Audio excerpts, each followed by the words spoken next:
pas d'enfant. Et effectivement, comme toi, c'est l'éveil en premier. C'est ça d'abord. Alors en même temps, parfois, mon mental me dit, oui, mais attends, qu'est-ce que tu fous et là, parfois, je suis quand même un peu perdue par rapport. Il y a certainement pas de règles. Et est-ce que si quelqu'un a des règles, ce n'est pas moi, et je ne fonctionne avec aucune règle, mais vraiment avec mettre en conscience ce qui se passe en toi. Et ce qui est important, c'est de descendre profondément en toi et de voir quel est l'appel de la vie pour toi en ce moment. Et ce vécu en conscience peut très bien se faire en ayant des enfants.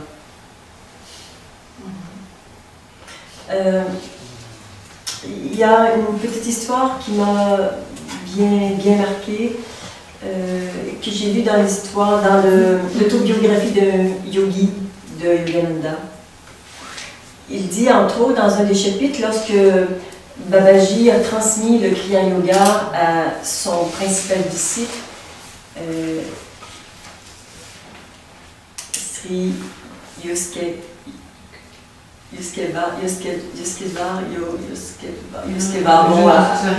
oui, à quelque chose près, peu de choses près, qui lui rêvait de se faire moine, d'aller dans les monastères, d'une vie vraiment mystique, complètement consacrée à Dieu.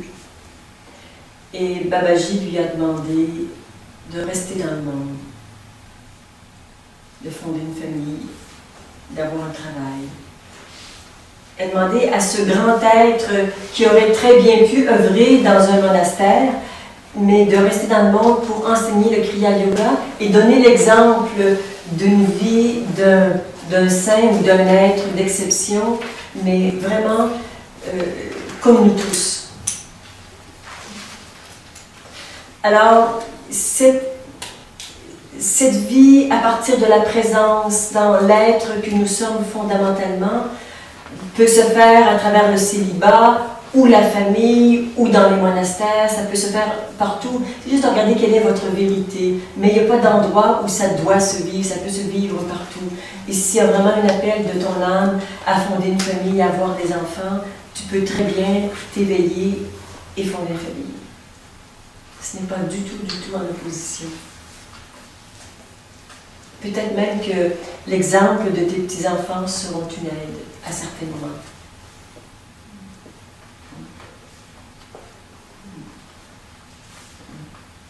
Il n'y a pas la spiritualité et les autres aspects de la vie, mais plutôt vivre dans la présence, dans son activité professionnelle, dans ses relations interpersonnelles, dans sa vie de famille, dans son rapport à l'argent, dans tous les aspects de sa vie, et bien sûr dans la sexualité aussi. Donc, pour moi, par exemple, absence de sexualité, c'est pas un plus, c'est un espace sacré dans lequel la présence ou le divin peuvent être vécus en conscience. Donc, l'idée serait de vivre ça dans tous les espaces de sa vie.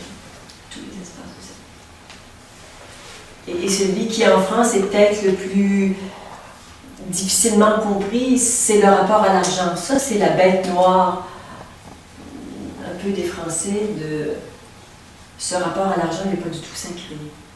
Il est très tabou, il est comme mis à la porte de la spiritualité. J'ai envie que vraiment on l'inclut comme quelque chose de sacré. Dans mon regard, qui est tantrique, c'est-à-dire qui prend tout, qui utilise tout et qui rend tout sacré.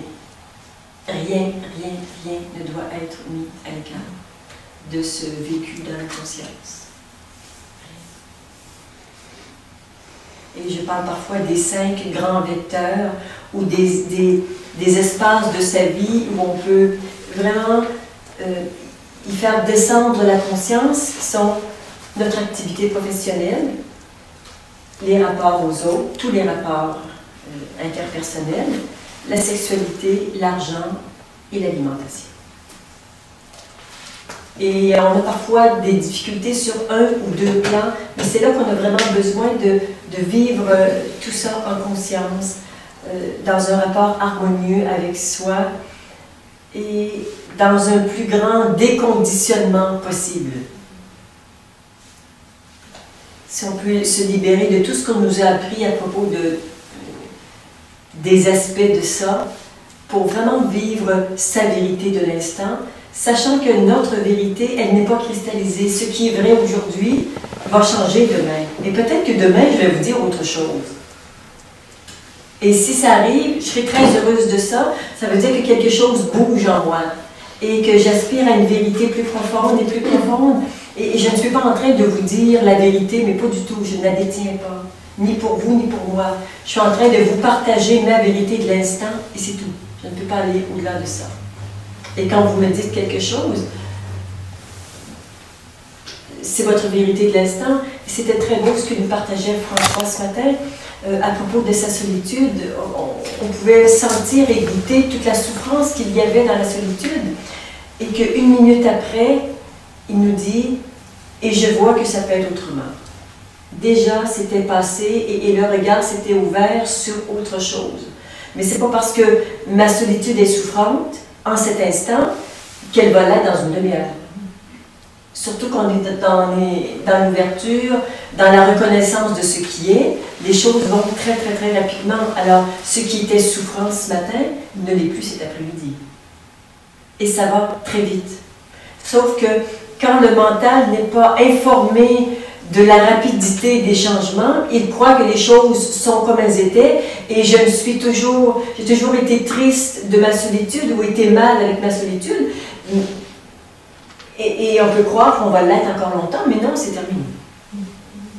C'est terminé, on peut passer à autre chose. C'est ça, vivre en conscience, vivre l'instant présent et se rendre compte que les choses bougent extrêmement, extrêmement rapidement. Donc, on a besoin de revenir à soi, instant après instant, et de voir vraiment quelle est la vérité profonde de ton cœur et de ton âme.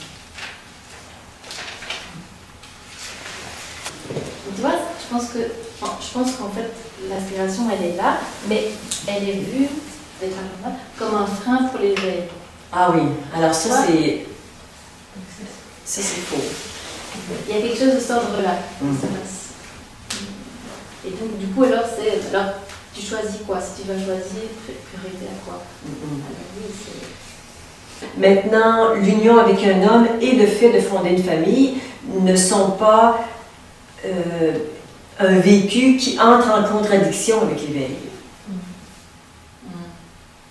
Ça, pour moi, c'est une idée fausse. Ce n'est pas en contradiction. Et on peut aimer Dieu autant que ses enfants et qu'un homme. Mais c'est différent. C'est une sorte d'amour qui est différent. Mais certainement pas en contradiction. Alors, prends le temps de laisser tout ça se poser en toi et de voir vraiment comment la vie a envie de se déployer en toi, en dehors de tout conditionnement ou de toute idée limitative. Est-ce que tu pourrais expliquer l'argent et la spiritualité, parce que tu dis on laisse l'argent en dehors de la spiritualité. Tu pourrais me donner un exemple de non-intégration? Oui. Ben, la non-intégration, c'est de dire que bon, l'argent c'est ça, l'argent c'est pas bien, l'argent qu'ont les riches, c'est toujours parce qu'ils ont abusé des pauvres personnes, enfin, bon, tous ces jugements. Donc, moi, je me tiens à l'écart de la richesse et je vis une sainte pauvreté. Les bienheureux des pauvres. Et c'est pas du tout de ça dont dont on parle dans les évangiles. Hein. C'est plutôt ne pas s'attacher aux choses, à l'argent, aux connaissances, aux biens et tout ça. Donc, avec tous les jugements que nous avons sur l'argent ou sur les personnes qui ont de l'argent, on est dans cette dualité, on est dans le mental en train de voir que ça c'est bien et que ça c'est pas bien.